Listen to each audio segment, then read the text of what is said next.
Boelter Jones, Pro Football Hall of Famer, top 100. Tyler Lockett from the Seattle Seahawks. DK Metcalf from Hey, Burleson, you're watching NorbCam. NorbCam. You're watching NorbCam. What's up, everybody? This is NorbCam coming at you on this Thursday, and welcome to, it's been a long time since I've done an Ask Norb session, and today is your lucky day, especially for those of you who emailed me questions. I posted a few days ago. I said, it's time to do another Ask Norb. So I said to all of you, if you have questions, I've got answers, so email me at norb@norbcam.com, and I will answer your emails on the air. So I got a bunch of them, and so we're just going to waste any time. We're going to get right into it right here, and let's find out what you viewers had on your minds. Let's do this. Ask Norb coming at you. Oh, before I do that though, I want to make sure that of course, to help me out, if you like this video, hit that like button, hit the subscribe button, and that notification bell, and that way you won't miss a single video in the future, because that would be just the worst thing in the world, to miss a NorbCam video. All right, let's get into it. It is Ask Norb time. Let's go. Ask Norb. All right, first email comes from Cabron James. He asks, or actually I assume it's a he. Hi Norb, how are you doing? Were you born in America? I'm doing fine. I'm doing great. Very excited to be here. I'm excited to be here. And yes, I was born here in America. I was born in Auburn, Washington. Grew up in Kent, Washington, where my parents still live. But yeah, my parents moved here right before I was born, and yeah, right after my dad got a job with Boeing from the Philippines. So yes, born and raised, an American citizen, right here, not too far from where I am right now. Kind of came full circle. So, next question. Ask Norb. All right, so we've got next question here from Black Ops Zombies. If the Seahawks sign Antonio Brown, do you think in our wide receiver spot will be set? By the way, my friend Jay Salinas said hi. Okay. Hey, Jay, how are you doing? Black Ops Zombies. If we sign Antonio Brown, well, here's what I'm thinking. Again, I brought this up last time, that if we sign Antonio Brown, which to me, this is the ideal scenario that it would be for us to do so, and check out my more in-depth analysis of the Antonio Brown scenario, but would be that I think he's going to be facing some pretty major suspensions. Even if he's signed, he wouldn't play for a good chunk of the season till the later part of the season. So really, by default, Seattle's going to have their receiving core already set, which I think it is right now. We have a pretty good wide receiving core. So he would be just like that last addition as far as the actually being part of the game plan at the near the end of the season, hopefully going for a playoff berth. So the good thing there is that we don't have to deal with Antonio Brown and any of his antics. We'd be set, and by the time he comes in there, it's like we've got everybody gelling, and he just comes in as just sort of like an extra little bonus on the top. So yeah, I think we're going to be set well before that time, if of course we have a football season. Next question. Ask Norb. Next question comes from Josh Wade. What do you think is going to happen to Philip Dorsett if we sign Antonio Brown? Well, I just kind of alluded to that already. We've already signed Philip Dorsett a decent contract to play with us, and I don't think that changes. I think he's going to be part of the regular rotation. We've already got Tyler Lockett, DK Metcalf, and I think Philip Dorsett comes in there as a pretty solid number 3 receiver in that group. And then we've got David Moore, John Ursua, and, see how things go after that point. But that, I think, is our top 3. I don't see that and it changing even if we get Antonio Brown. Next question. Ask Norb. All right, this one comes from my buddy, Seahawks Martin. Martin, how you doing, man? I know you're watching this show as well. And make sure you guys tune in a couple hours at 6:30 Pacific time. We are going to do our show with bringing back Seahawks Martin, who's been missing for the last few weeks because he's been jet setting and traveling all over the place. So it's good to have you back. But Martin sends me an email. He says, "Hey Norb, Seahawks Martin here. My questions are: what is your most favorite face paint you've ever worn, and what is your least favorite?" Good question. And I know you know my face paints very well. You've seen it in person in addition to the videos. I actually went and took the liberty to pull out and to show you my favorite and not so favorite ones. Here's my favorite all-time face paint right here.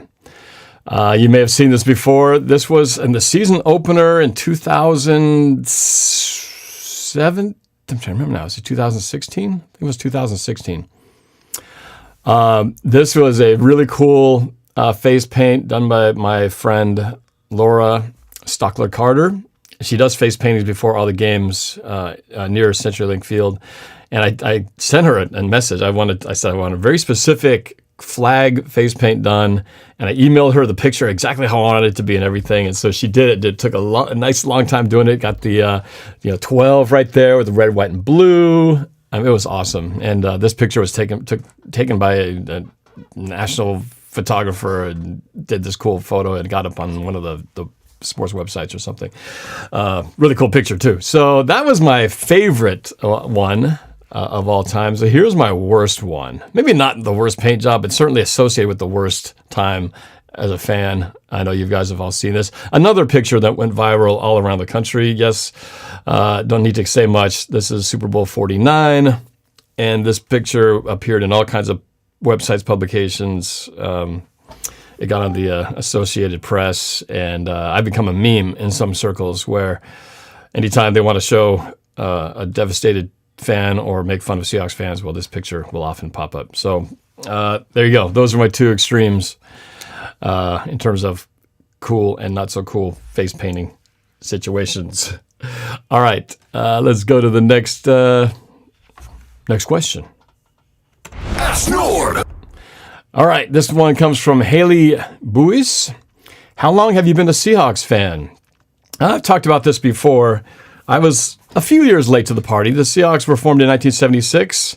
I wasn't even watching football then. I didn't even know what it was, really. Couldn't care less. I started getting interested in the football around 78, 79, and really became a Seahawks fan probably around 1980 would be when I started following the Seahawks, and 1981 was the first time went to the Kingdome and watched the football game on the sideline after scoring a touchdown in a pregame Little League game before that game. Watched the Seahawks and the Giants go at it in the Kingdome from the sideline.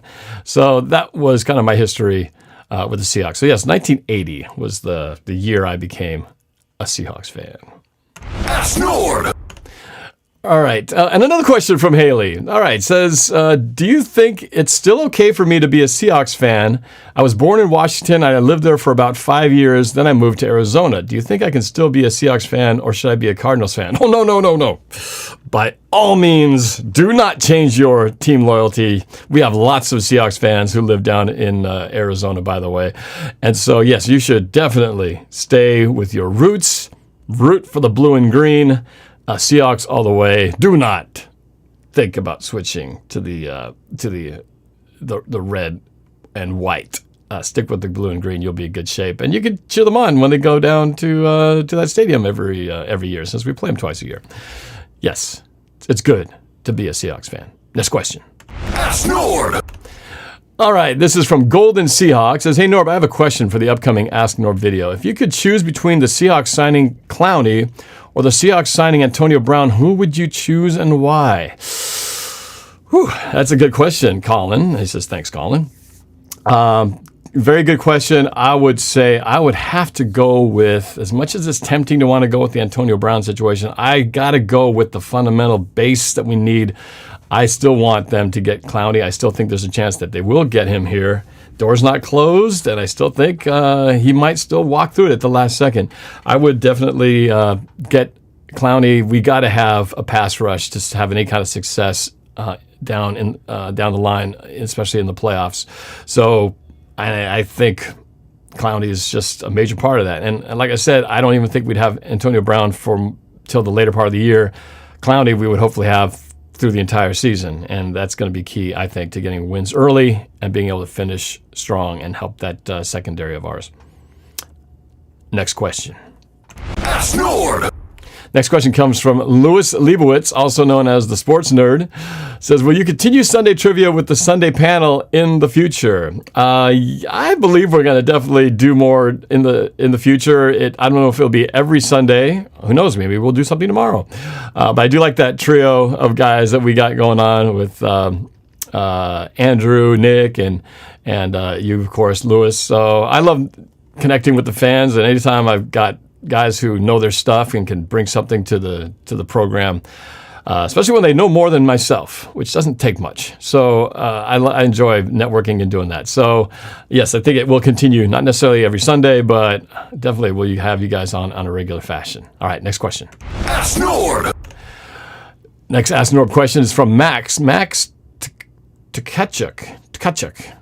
Hey Norb, last year in Week 17, the Packers defeated the Lions in a close game. Therefore, it meant that we could not get a first-round bye, regardless of the 49ers result. I remember that period.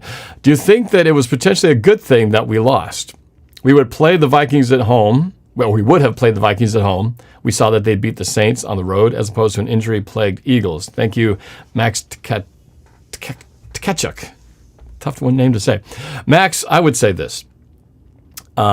I would always, I guess the simple question is no. I wish we could have had the scenario where we would have played the Vikings at home. I think that's what you're saying. Anytime you can get a home playoff game is a good thing. Selfishly, it's a good thing because I want to be there. If they can play a game at home, doggone it's going to happen. And so, yeah, no, I'm always in favor of getting that home game because there's no place like home. And secondly, I think we would have beaten the Vikings. I think we'll beat the Vikings when they come here this year. I just don't have a lot of faith in the Vikings. And so even though they're a good team, I still think we got them, especially when it comes to playing prime time here in Seattle. So, yeah, I would have loved to have seen that scenario play out where the Packers would have lost to the Lions, that we would have beaten the Niners, and we could have been a whole different story last year with the playoff seeding. But, yeah, we saw what happened there. So if it comes down to it, home playoff game, I'll take it every time and twice on Sunday. Next question. Ask Norb. Next question comes from Solstice Beat. Jessica, hey, thanks for the question. She says, hey, Norb, my question to you is, do you think Wilson will get some weapons this season? Also, do you think we'll get Josh Gordon back? Thank you for everything you do. Love, Solstice Beat. All right, so we already got one, if you consider it a weapon, Philip Dorsett from the Patriots. I know it's not the sexy, big headline-busting type of name signing, but I do think he's going to contribute and be something of a good, reliable weapon for Russell Wilson. So I think Philip Dorsett's going to be a nice, solid number 3. He doesn't need a lot. He just needs consistent guys, who can catch the ball and not drop them. Blake Turner. And so that is already an addition, but will we get Josh Gordon back? Well, it's kind of like the Antonio Brown scenario as well. I think that he, much like Antonio Brown, the fate is not in their hands. They are at the hands of the league to determine if he's going to be available to even play. And then secondly, if he is, where would he possibly go? I think Josh Gordon I think he enjoyed his time here. I think it was going well. It wasn't anything exciting and super awesome, but he had some pretty spectacular long, deep ball, a few key catches in that 49er game. I would have loved to have seen what he could have done down the stretch. So it would be great. It would be terrific if we get him if he's able to join back up with Russell Wilson and company. It's just out of our hands. So would it be cool to see both him and Antonio Brown? Heck yeah, that would be awesome to see. But if I can get one, that would be great too. But yeah, Josh Gordon, I think if the league says yes, I think there's a good chance he comes back to Seattle. Next question. Ask Norb. Next question comes from Nathan John. What did you think of my song request, and do you listen to any Seahawks podcasts?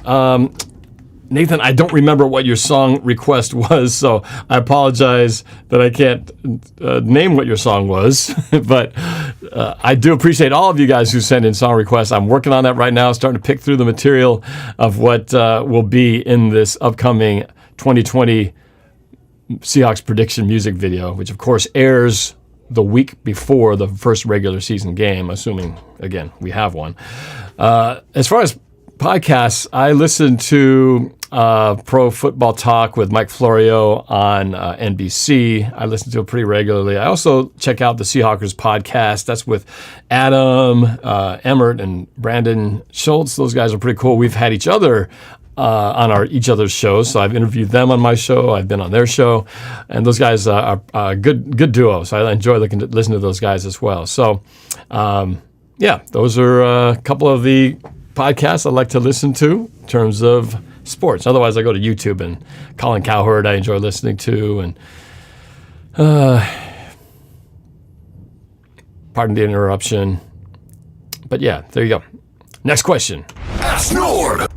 Next question comes from Unbiased Election Projections. If you have any political views, what are they? Thanks. When it comes to politics, I've learned there's a couple places I don't like to talk politics. I don't like to talk politics in general, but I certainly don't like to do it at home in family get-togethers where there are often disagreements and where the politics are.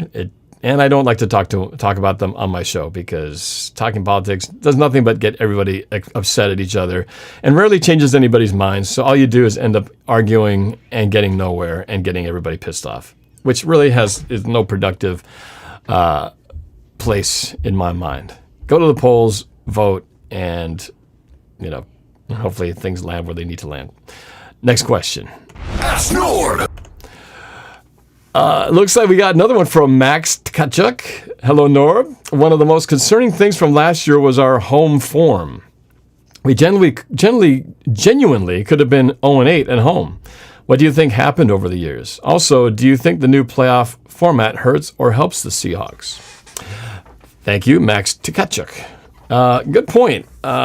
We have really not just last year, but over the last several years, because Seattle always plays such close games, one can argue we were this close to being 4-12, and one can argue we were this close to being 14-2. It kind of goes both ways, and last year was no exception. So as long as we continue to be close and not blow teams away, it's going to be like this. It's going to be stressful. It's going to be frustrating. It's going to be nail-biting, but it's going to be a lot of fun at the same time. But the question is, what's happened over the years? And I think your question speaks more to what's happened to our home field advantage, where at one point we could go 8-0 realistically, and now it seems like our home field advantage has slightly diminished over the years. And I'll tell you why I do believe there's some truth to that. There was a time when we broke the record for sound in a stadium twice. And that was in was that 2012? No, that was 2013 season, the year we went to the Super Bowl, I believe.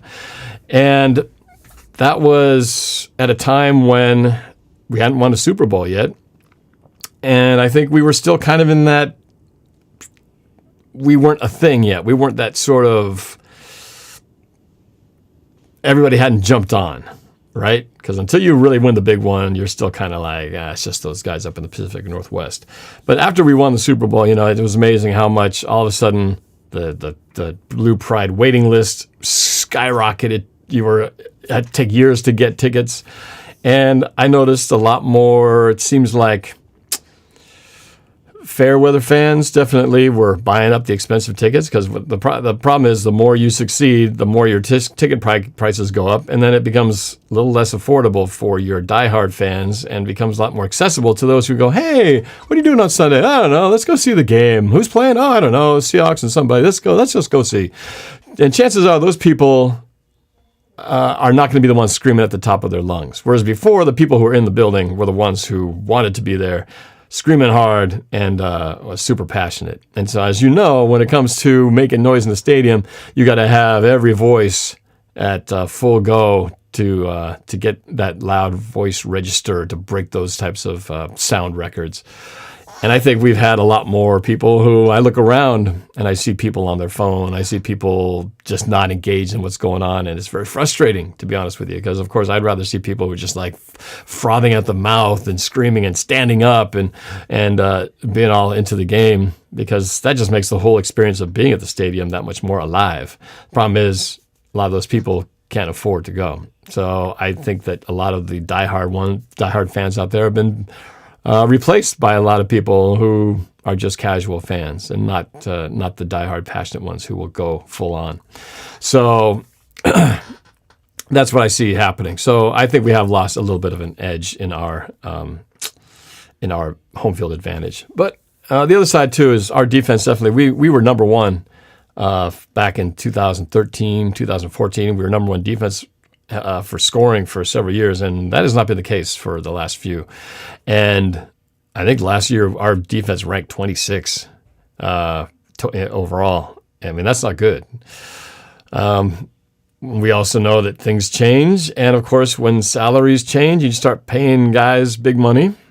It's hard to have a number one defense because you can't pay the best athletes to be on your defense. And so I think there's a correlation between having a great quarterback who was getting paid a rookie salary to a quarterback who was getting paid the was number one paid player. You're going to have some fall off. And I think we're seeing some of that.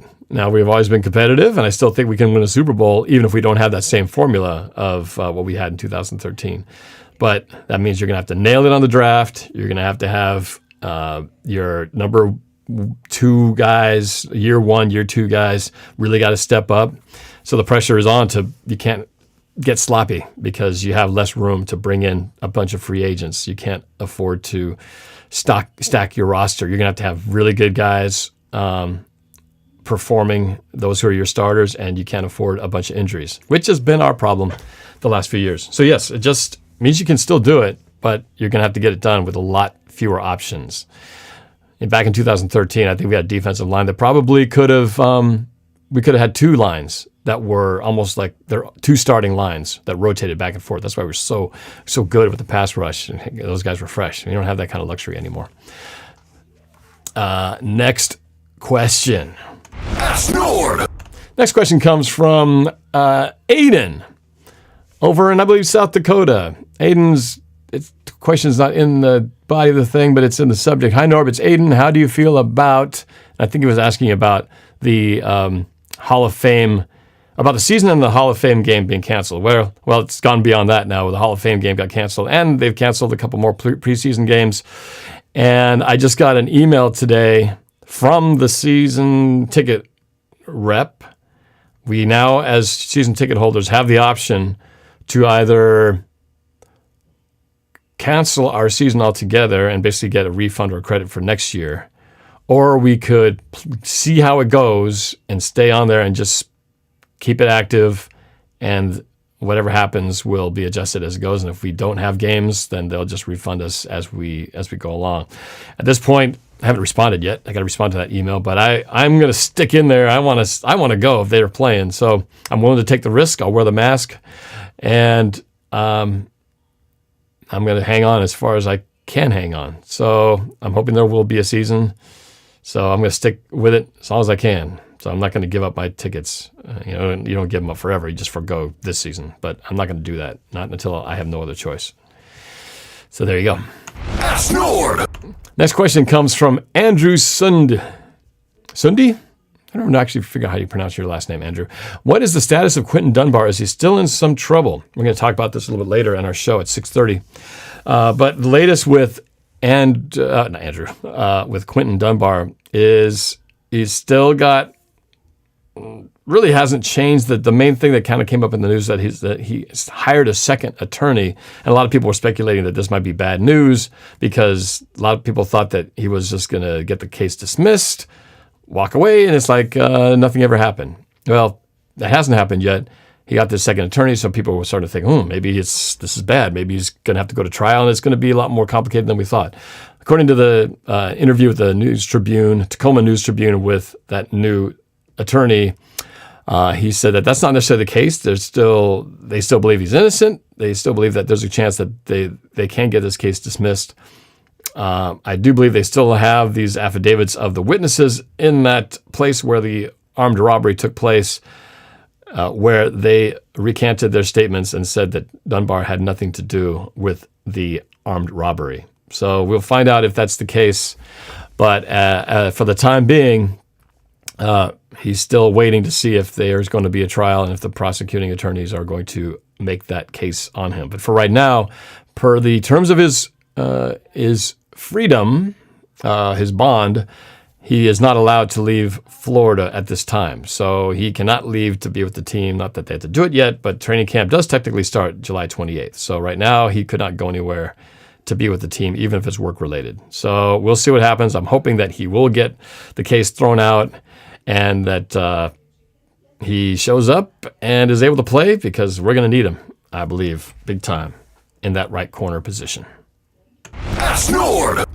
Another question from Andrew. He says, if Chrysostom and me were to fight, who would win? Answer carefully. #rivals. All right, well, there's some tough variables that I don't know about. First of all, I've never met you, Andrew, in person, so I have no idea how you would do in a fight. I don't know how big you are. I don't know how strong you are. So you're asking a lot of questions to evaluate on a theoretical, hypothetical fight about someone I know very little about. What I do know about Chrysostom, though, is he is very sneaky. He's very manipulative, and he'll do whatever it takes, even take the low road to win. I know this because I know how he thinks. So, in other words, I kick your butt, Andrew. Come on, bring it on. Ask Nord. Okay, Kegels Bagels says, hey there, Norb. I'm a Steelers fan, but found your channel a couple years ago through your Super Bowl 49 reaction video. Boo. The Seahawks are one of the teams I root for when the Steelers aren't playing.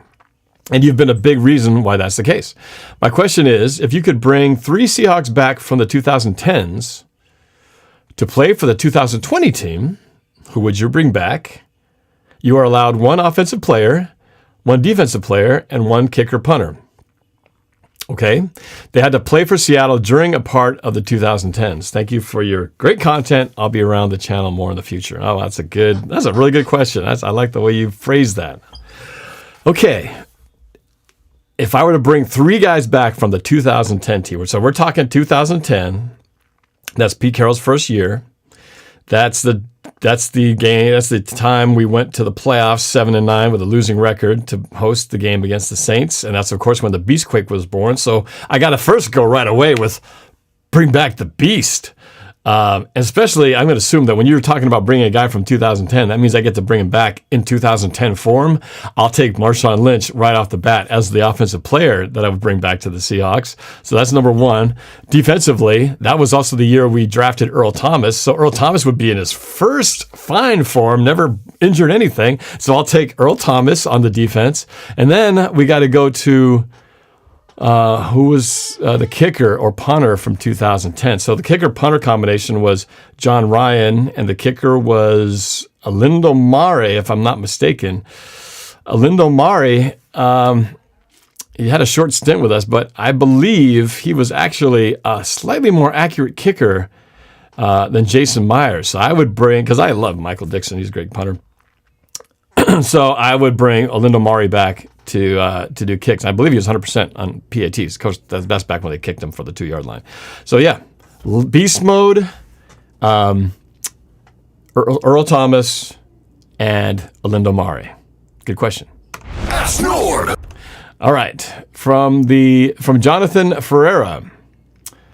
If you had the scholarship to go to a very very good college, where would you go to? Well, I'm a UW Husky alum, so it's hard not to say I would just go back to the Huskies. But I had a scholarship. I had scholarship money back then, and going to college was a heck of a lot cheaper back then. But I think if I had to do it all over again and I had an opportunity to go to a whole different school, because I didn't even consider going to any other school. That was just kind of it. We had a house. We still have a house near the UW. It was kind of like my fate was already sealed. And I was planning to go into engineering at the time. That all changed once I got into school. But if knowing what I know now, if I could do it again and go to college and have it paid for, I would probably go to USC so I could go to their film school. That would be awesome. I would love to go back and study film school at USC. That would just be an awesome experience. I'd love to see what I could learn going there, and even my daughter has expressed interest at USC. So I guess it would be like that. Or as I get it, have her pretend like she's me, and then have her go on the scholarship. That would be even better.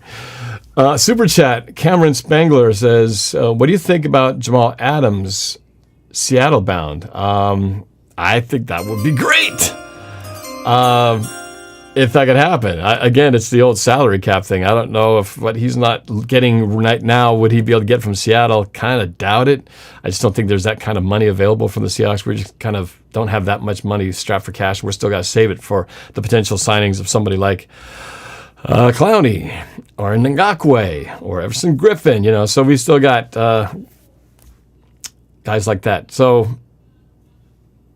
but you never know. You never know what that sneaky John Schneider might be up to. Next question. Ask Norb.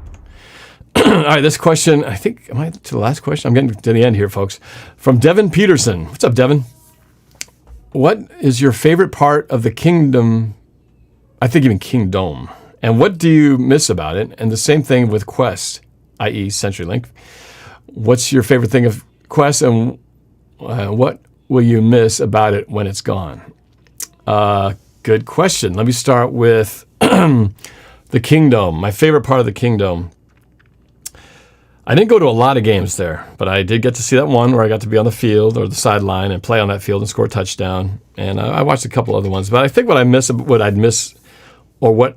have missed about the Kingdom that they don't do at CenturyLink. We're still loud. The energy is still great. But we used to do the wave like crazy at the Kingdom. And for some reason, it just doesn't really, it's been done randomly, sporadically here at CenturyLink Field. And I remember the season following the time when Kenny Easley went to the Hall of Fame, and I was there with escorting Mama Blue, and Mama Blue got the shout out from Kenny Easley. And Kenny Easley asked Mama Blue, he said, "Can you bring the wave back one more time when I come there to Seattle for the Indianapolis Colts game?" And we tried so hard to try to get that thing going, and it just didn't happen. There were some false starts with it. It just never really took off like we wanted it to. So that's probably the thing I miss most about the Kingdom was when they do the wave. Sometimes they get 2, 3, 4 waves going, and that place would just be rocking loud. So I missed that. As far as CenturyLink Field is concerned, I think what I'd miss when the day comes, and the day will come, it's hard to believe that in 2 years, the stadium will be 20 years old. It's 2020. The stadium was built in 2002. So it's 18 years old already. It's going to be 20 years old in just a couple years. And the Kingdom only lasted from 76 to 99, 23 years. So really, the CenturyLink Field, once it gets to 2025, will be the same age as the Kingdom was when they blew it up. So it's hard to believe that stadium is that old already.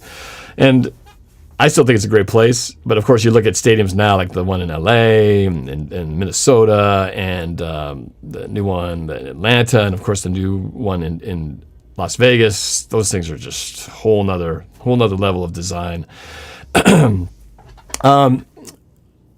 with CenturyLink Field, I think what I would probably miss, I guess probably all the memories. I have so many more memories because obviously I've been a ticket holder this whole time here. When we started off not that great, and then having witnessed, multiple NFC championships, exciting games, Super Bowl seasons, would probably just be the memories of leaving that place because I remember all those times when I witnessed great things, the Beast Quick run, the Sherman tip, the catch the curse in the end zone to send us to Super Bowl 49. All those things all happened in that building.